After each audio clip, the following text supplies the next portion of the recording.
Hello दोस्तों, आज मेरे साथ मेरे बहुत ही अच्छे दोस्तों में से अनस भाई और मेरे कोलिग भी, जिन्होंने बहुत सारी कंपनी में काम किया है। मैं उनसे आज जानना चाहता हूँ कि कॉर्पोरेट एमएनसीज का जो एक्सपीरियंस है वो शेयर करेंगे। अनस भाई, बहुत बहुत खुशामदीद आपका मेरे शो में। आप ये आपकी जो जर्नी रही है अभी तक की कॉर्पोरेट में, आप दो तीन जो भी कंपनी में काम किया, कैसी रही उसके बारे में बताएं। कॉर्पोरेट मेरे लिए कुछ ऐसा रहा।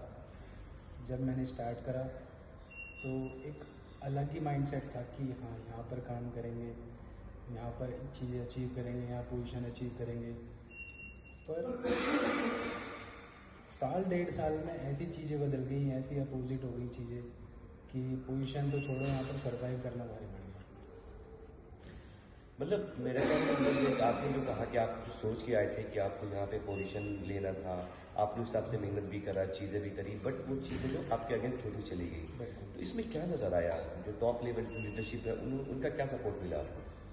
सपोर्ट तो कुछ अलग किस्म के लोगों के लिए होता है यहाँ पर कॉर्पोरेट में। तो अगर हम बात करें मेरी या फिर मेरे जैसे माइंडसेट के लोगों की, तो उन लोगों के लिए यहाँ पर शायद सक्सेस पाना बहुत मुश्किल हो। क्यों? क्योंकि यहाँ पर लोग वो चाहिए होते हैं जो भेड़ चाल में चले। जैसा मैनेजर ने बोल दिया, जैसे लीड ने बोल दिया, ऐसे करना है।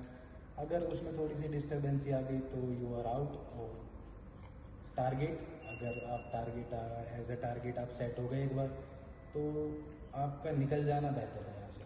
मतलब क्या है, आप ये कहने का मतलब ये है कि जैसे कि टॉप लीडरशिप से भी सपोर्ट नहीं मिल पा रहा, अगर आपको टारगेट कर लिया है तो रेगुलर बेसिस पर आप टारगेट हो जाओगे, तो आगे का फ्यूचर जो है आप आगे का कंटिन्यू नहीं कर पाओगे इस तरह के एटमोसफेयर में।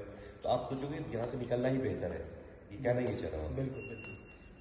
और फ्यूचर एस्पेक्ट से देखते हो तो क्या देखते हो कि इसमें अगर हम इसके अलावा कुछ और करना चाहिए, या हमें लॉन्ग टर्म तक कॉर्पोरेट में या एमएनसीज में रह के करियर बनाना चाहिए? को फिर से मैं वही एक बात कहूँगा, अगर आपका माइंडसेट है कॉर्पोरेट में रुकने वाला तो आप रुक सकते हैं।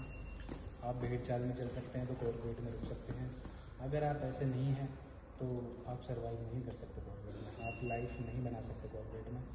और अचीव तो फिर कुछ आप कर ही नहीं सकते। अगर आप वहाँ पर अपना दिल लेकर नहीं चलोगे कहीं पर, तो आप चीज़ें अचीव नहीं कर पाओगे। मतलब आपका कहने का मतलब ये है, दोस्तों मैं बताना चाहूँगा कि अनस भाई की जो जर्नी रही है, इन्होंने काम कंपनी में काम किया, इनकी एक्सपेक्टेशन ऐसी थी जैसे और लोगों की तरह कि इसमें काम करके अच्छे से काम करके अपनी करियर को आगे बढ़ाना। बट यहाँ पे इन्होंने जो देखा, जो बटरिंग है, जो चीज़ें हैं, वो बिल्कुल उनके लिए है जो चापलूसी कर रहे हो, जो चाटुकारिता कर रहे हो, वो सक्सेस है। बट अनस जैसे लोग, कल मैंने मयंक का इंटरव्यू लिया, मयंक जैसे लोग ऐसे अगर बहुत ही